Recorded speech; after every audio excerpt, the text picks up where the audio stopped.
আসসালামু আলাইকুম দর্শক, আর কিচেনে আপনাদের সবাইকে স্বাগতম। আবারও হাজির হয়ে গেলাম নতুন আরেকটি রেসিপি নিয়ে। আজকে আমি আপনাদেরকে তৈরি করে দেখাবো কাঁচা আমের জ্যাম। খুবই সহজভাবে রেসিপিটি দেখিয়ে দেওয়ার চেষ্টা করেছি। কোনো প্রকার আগার আগার পাউডার বা জেলাটিনের প্রয়োজন নেই। শুধুমাত্র কাঁচা আম দিয়ে আপনারা এই জ্যামটি ঘরে খুব সহজে তৈরি করে নিতে পারেন। চলুন তাহলে কথা না পারি শুরু করা যাক মূল রেসিপিটা। এর জন্যই আমি এখানে নিয়েছি কাঁচা আম। আমি এখানে 2টা কাঁচা আম নিয়েছি। এবার আমের খোসাটা ছাড়িয়ে নেব। আমি এখানে 2টি আম নিয়েছি। আপনারা চাইলে আমের পরিমাণটা বাড়িয়ে বা কমিয়েও নিতে পারেন।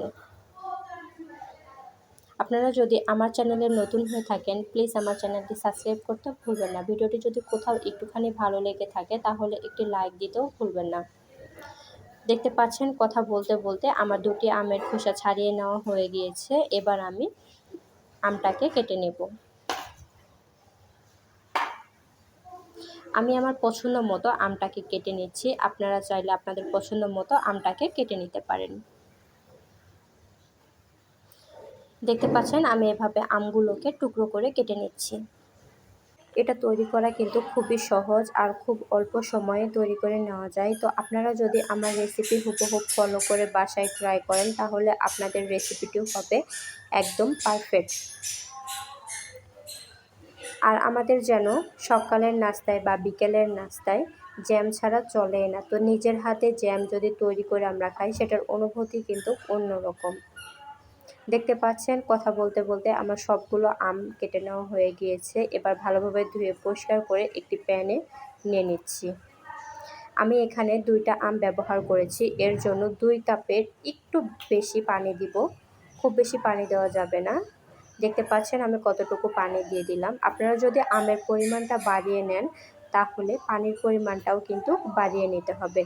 দেখতে পাচ্ছেন আমাদের আমগুলো কিন্তু সেদ্ধ হয়ে গিয়েছে। খুব বেশি সেদ্ধ করা যাবে না। আমগুলো এরকম আস্ত থাকবে, গলে যাবে না, কিন্তু সেদ্ধ হবে।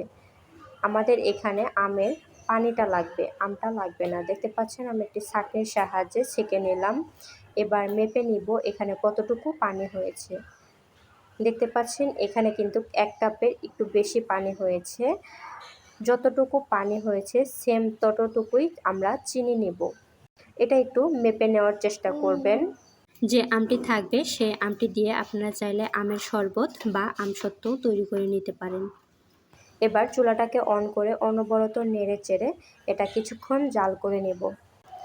যখন ঘন হয়ে আসবে জাল করে নিতে নিতে তখন সেই পর্যায়ে দিয়ে দিব 1 টেবিল চামচ পরিমাণ লেবুর রস। কোনো একটি কারণে আমার ভিডিওটি স্কিপ হয়ে গিয়েছে, তো আপনারা এই পর্যায়ে অবশ্যই লেবুর রসটা দেওয়ার চেষ্টা করবেন।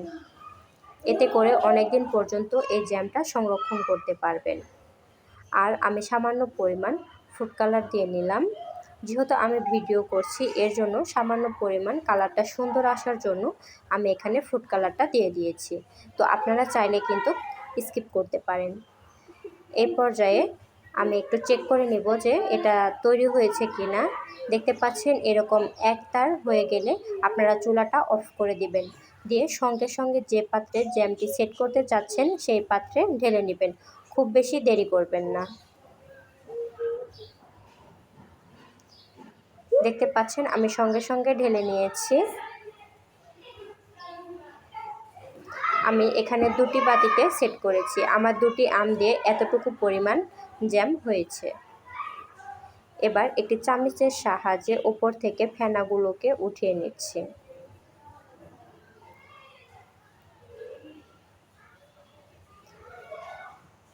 দেখলেন তো খুবই সহজভাবে তৈরি করে নেওয়া যায় এই জ্যামটি। আপনারা অবশ্যই আমার রেসিপি হুবহু ফলো করে তারপর ট্রাই করবেন।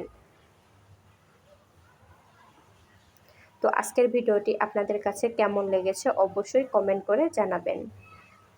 আমি এটাকে এভাবেই রেখে দিয়েছিলাম এটা ভালোভাবে সেট হওয়ার জন্য। বাইরে রেখে দিলেই হয়ে যাবে ভালোভাবে সেট, অর্থাৎ এটা ঠান্ডা হয়ে গেলেই কিন্তু সুন্দরভাবে সেট হয়ে যাবে। দেখতেই পাচ্ছেন কতটা সুন্দরভাবে এটা সেট হয়ে গিয়েছে আর কতটা সুন্দরভাবে লেগে যাচ্ছে। আর দেখতেও মাশাআল্লাহ কতটা পরিমাণ সুন্দর হয়েছে দেখতে পাচ্ছেন। আর এটা কিন্তু খেতে ভীষণ মজার। এখন কিন্তু বাজারে প্রচুর পরিমাণ কাঁচা আম পাওয়া যাচ্ছে, তো আপনারা চাইলে এই রেসিপিটা ট্রাই করতে পারেন। সবাই লাইক করো, কমেন্ট করো। তো আব্দুর রহমান আপনাদেরকে কি বললো, অবশ্যই সবাই লাইক কমেন্ট এবং ভিডিওটি শেয়ার করে দিতে ভুলবেন না। সবাই ভালো থাকবেন, সুস্থ থাকবেন, আল্লাহ হাফেজ।